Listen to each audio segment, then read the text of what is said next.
right. Just to get formally started, man, if you could just tell me your name and... I'm Dylan Dimling. Dylan, nice to meet you, man. Nice to meet you. Yeah. Where are you from? I'm originally from North Battleford, Saskatchewan. Yeah. But I live basically in British Columbia most of my life. What brought you here? Basically, my stepfather was looking for work, needed work. So we basically followed work out to here, and then he got a full-time placement at the Mill and Radium. So, Okay. And how'd you end up in Cranbrook? Mother and my father got divorced, and it was strictly an abusive relationship, so I stuck with my mother. Yeah. Was taking care of her, and so. You're talking about an abusive relationship between your parents. What are you talking about? My dad was raised very violently because his father was in Hitler's Youth, and he was an interrogating officer's assistant. So he was showing how to torture people, to get information, and get them to do things for you that you want by any means. So he had a child and raised him with that, and the war continued. So yeah. He was abusive that way. And I ended up, because I would go out and I'd sneak out, locked in a soundproof closet in the basement for weeks on end sometimes. So I became claustrophobic due to that. That was kind of their way of punishing you as a kid? Yeah, yeah. Well, if I was outside too late or gone for too long or just wasn't grounded or something, I'm not allowed to go outside, and I'd still do it. Yeah, that's because he originally grounded me in my room, but I'd sneak out through the window, so he screwed the window shut, so I took a hack side of the screws, and his way of getting even with that is making a soundproof closet downstairs in the basement for me. Like his own isolation, torture chamber? Yeah, basically, yeah. That's dark, man. Yeah, well, it's what happens during the war, right? My grandfather was German, and he was living in occupied Germany where there was lots of Jewish people living, and the way that they were is if you're not with us, you're against us.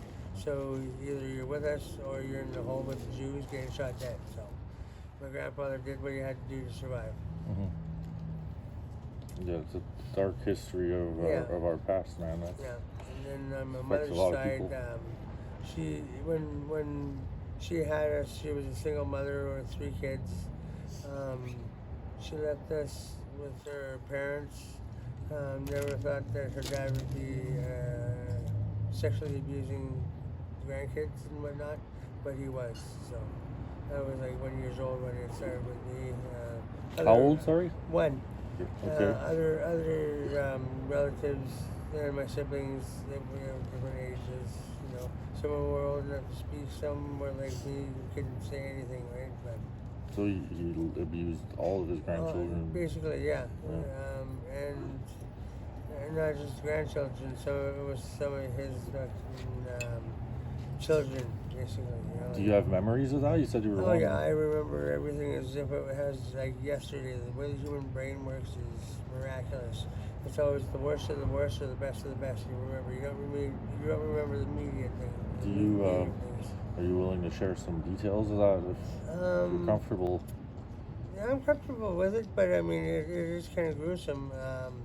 Being molested by my grandfather and my cousin before I was even a year old. Basically a year old.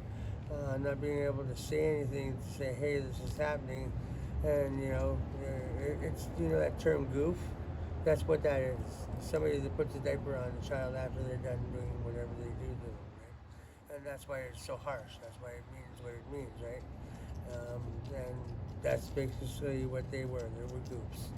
And I was a victim of them. So that really touches home when people say that word with me, right? And it really bothers me because I was victims of true goof, right? And I could never do that kind of hurt to even my worst enemy's friend or anything, right? That nobody should ever have to experience that, plain and simple. But I did, and the only way that I ever got past I mean, you never truly get past it. The PTSD from it I talk about it. Yeah. And, I'm glad you're sharing that, and man. some people don't like to hear it because it's very disturbing. You know, who could ever think that, you know, and it's one of the reasons why my full brother Rob said what he did to my mother when she found out she had stage 4 lung cancer. I had Sorry to hear given- that, man. well, it went into remission after her first round of chemo because I was giving her THCA and CBDA meds, about $62,000 worth, but it went into remission. Stage 4 lung cancer, gone into remission after one round of chemo and other meds. It's unheard of, right? Wow. Yeah, but because she was beaten up by it so badly that her will to live was basically gone. And then my brother got a hold of her finally, and he's never gotten past that torture and stuff, you know. So he Because said he had the same affliction as most you did. most of the siblings had that going on, but And when did it stop? it stopped when he finally got busted by somebody that was older and said so.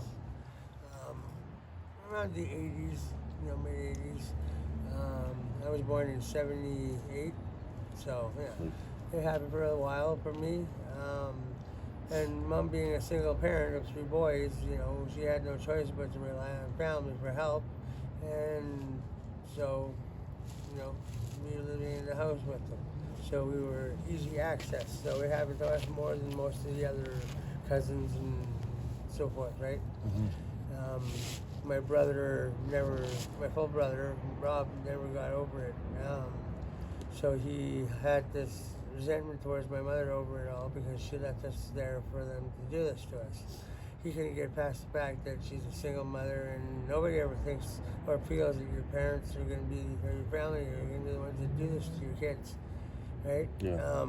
So he still hasn't gotten past that point where I have. He hasn't forgiven. And he hasn't forgiven her for anything. And he basically said when he did get in touch with her, because they were trying to get a hold of him for a while. He's out from Saskatoon. He says, "Hurry up and die, bitch, already then." And yeah, I told her on her deathbed that when he pulls his head out of his ass, I'll still be there for him because he is my brother. Yeah. I might be the only one there for him, but you know what? I'll still be there for him because he is my family. And family for me means more than anything in the world. That's why with my daughters and everything, they were put up for adoption, and the ones that don't even know they exist. It's crazy to still have that view on family after everything that's happened to you, violence-wise and abuse-wise, and growing up yourself. It's because it's my opportunity to show different, to be different. But I never actually got that opportunity.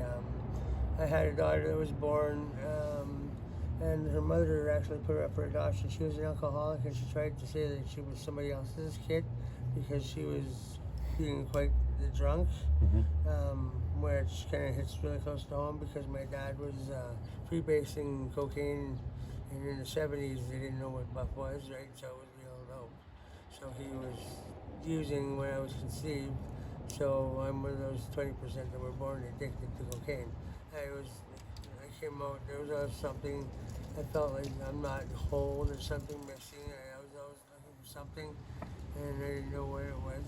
Yeah. So, yeah. Have you been diagnosed with any mental illness at all? Oh yeah, lots. Yeah. I've got Do you mind sharing? ADD, ADHD. Yeah.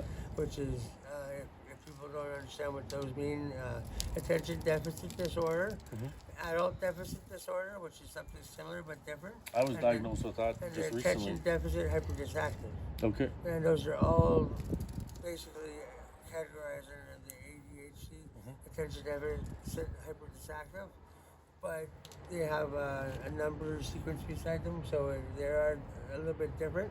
It seems like everybody I'm meeting out here, man, that struggles with addiction is suffering from ADHD of some sort, man. I'm also bipolar. I have a lot of mental issues. Like they said it was a spelling disability. It was basically I was getting Like dyslexia? I Yeah. have dyslexia as well. Yeah. I have a bunch of other disorders. I'm actually Asperger's, which is autism. Okay. But it's kind of funny because it's actually more like a superpower once you understand it.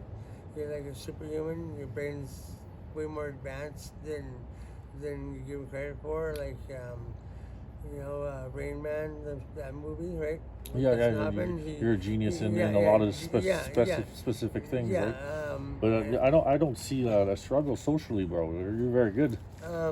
Well, I actually have a hard time explaining myself in words sometimes, and when I really get frustrated and trying to get something out, I actually don't think about the person's emotions that I'm talking to, and so sometimes their feelings get hurt. Actually, most of the time, their feelings get hurt, and that's not what I want. That's not what I'm trying to do. But I get frustrated and don't know how to express myself other than that way, and then it ends up they don't like me because I seem ignorant or... No, I think what you're explaining is you're just maybe a little bit less emotionally aware of others, well, and I you do just say it how it understand is. that, but yeah, well, I'm a strong believer that, it's better to hurt somebody than to lie to them and continue hurting them, right? Be honest and truthful. Yep. And it's, in this day and age, people don't care about anybody else really, and it's sad.